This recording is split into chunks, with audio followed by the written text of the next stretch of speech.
Shalom, selamat pagi Bapak Ibu Saudara yang dikasihi oleh Tuhan Yesus Kristus. Puji Tuhan, pagi ini kembali lagi kita mau membaca dan merenungkan firman Tuhan. Saya mengajak Bapak Ibu, mari kita berdoa terlebih dahulu. Mari kita berdoa. Terima kasih Bapa yang baik. Kami berterima kasih untuk anugerah dan penyertaan yang Tuhan berikan bagi kami. Sepanjang malam hingga pada pagi hari ini, kami bisa bangun tidur kembali dan kami bisa merasakan berkat yang luar biasa. Dan pada pagi hari ini ada kesempatan yang sangat luar biasa. Kami mau membaca dan merenungkan firman-Mu. Tolong Bapak buka hati dan pikiran kami, supaya firman yang kami renungkan kami dapat mengaplikasikan dalam hidup kami. Terima kasih Bapak yang baik. Kami sambut firman-Mu penuh dengan ucapan syukur. Haleluya, amin. Injil Yohanes pasal yang ke-8 ayat 31 dan 32.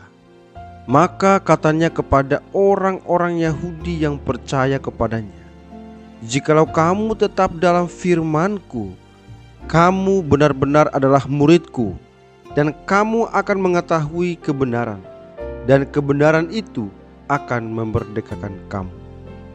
Tema yang akan kita renungkan bersama yaitu kebenaran yang memerdekakan.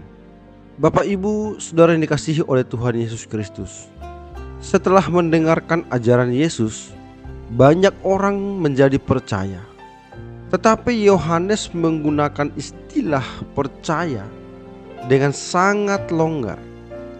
Orang percaya yang dimaksud oleh Yohanes bisa merujuk kedua kelompok orang.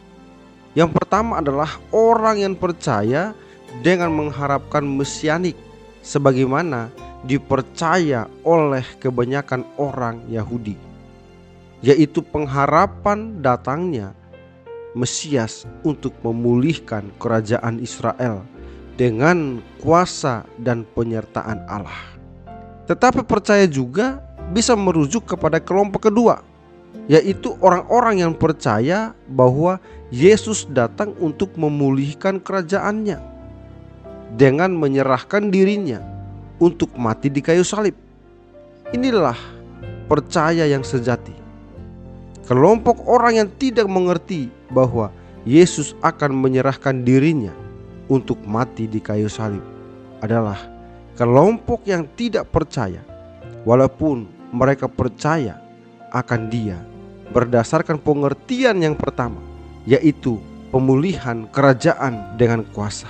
Itulah sebabnya Yesus masih memberikan pengajaran lagi kepada orang-orang yang mengaku percaya kepadanya. Jika mereka tetap dalam firman Yesus, maka mereka akan mengetahui kebenaran yang memerdekakan mereka. Kebenaran apakah yang dimaksud Yesus? Firman yang manakah yang dimaksud? Yang Yesus maksudkan adalah pengertian tentang kematiannya. Kerajaan Allah tidak akan datang sebelum umatnya ditebus dari dosa-dosa mereka. Tanpa memahami hal ini, umat Tuhan akan terus berada di dalam belenggu dosa. Mereka tidak sadar kebutuhan mereka akan penebusan. Mereka tidak tahu bahwa kalau kerajaan Allah datang, mereka tidak bisa berbagian di dalamnya. Mereka tidak sadar bahwa mereka berdosa. Dan inilah belenggu dosa yang paling mematikan. Barang siapa tidak menyadari dosanya, dia tidak akan datang kepada juru selamat untuk memperoleh penebusan. Semua yang mengaku percaya harus tetap di dalam firman Yesus. Dan Yesus terus-menerus memberikan firman yang mengajarkan tentang kedatangannya untuk mati bagi umatnya. Jika mereka akhirnya memahami ini, mereka akan mengetahui kebenaran, yaitu kebenaran tentang kerajaan Allah yang datang melalui kematian Yesus Kristus. Kebenaran inilah yang membebaskan manusia.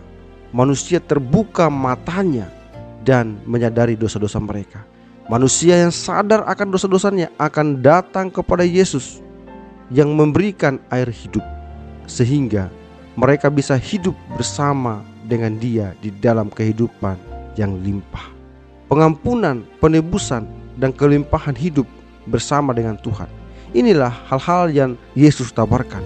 Tetapi orang yang masih mencari kemenangan militer, penaklukan, dan kekuatan dunia, mereka tidak sadar bahwa mereka masih dibelenggu oleh dosa. Cara dunia bukanlah cara Allah. Kerajaan dunia menjalankan kerajaannya dengan cara yang sangat berbeda dengan Yesus. Kerajaan Yesus bukan dari dunia ini. Orang-orang yang memakai cara dunia harus mengasumsikan satu hal, yaitu bahwa mereka adalah kelompok baik yang sedang menjalankan perang suci dari Allah untuk menghancurkan kefasikan di dunia ini. Tetapi Yesus memberitahu hal yang sangat sulit mereka terima, yaitu bahwa merekalah kefasikan di dunia ini yang harus dihancurkan. Tetapi karena kasih-Nya, Yesus justru menghancurkan hidupnya sendiri demi memberikan tempat bagi orang fasik yang percaya kepadanya di dalam kerajaan-Nya. Inilah kebenaran itu. Inilah hal yang sulit untuk mereka terima, karena mereka masih memperbudak dosa pembenaran diri. Tetapi janji Tuhan tetap berlaku. Siapa yang tetap di dalam firman Kristus akan mendapatkan kebenaran. Bapak Ibu Saudara yang dikasihi oleh Tuhan Yesus Kristus, sebagai umat Tuhan, mari kita menyerahkan seluruh hidup kita. Biarlah Tuhan yang pimpin dan bimbing dan membawa kita kepada jalan yang benar. Mari kita sebagai umat Tuhan, kita mengaplikasikan firman Tuhan itu di dalam kehidupan kita hari-hari. Sandaran kita hanya Tuhan. Amin. Tuhan Yesus memberkati. Mari kita berdoa. Terima kasih Bapa yang baik. Kami bersyukur berterima kasih untuk kebenaran firman-Mu yang kembali menguatkan kami.